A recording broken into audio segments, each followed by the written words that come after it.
ઠાકોર ભારતભાઈ શમશીજી, ગામ જડિયાલી, તાલુકો લાખણી. તારીખ 11/1/2026 અમે અનાજ બકરાના લગભગ 15 દિવસ થઈ ગયા છે, પણ હજુ સુધી કોઈ કાર્યવાહી કરવામાં આવી નથી. અમે વચમાં પણ સાંસદ જ્ઞાનીબેન ઠાકોર, ગામ લોકો બધા ભેગા થઈને આવેદનપત્ર આપવા આવ્યા હતા. એના 15 દિવસ વીતી ગયા, હજુ સુધી કોઈ કાર્યવાહી થઈ નથી. એના માટે અમે આજે પણ ફરીથી આવ્યા છે. અને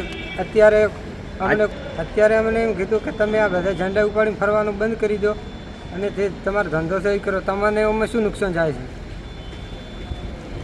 ગામનો રહેવાસી છું અને જડિયાલી ગામમાં કંટો સસ્તા ભાવની અનાજની દુકાન છે. એમાં 50 કટ્ટા ભરીને બારોબાર વેચવા માટે ગામજને ડાલું ભરેલું પકડ્યું.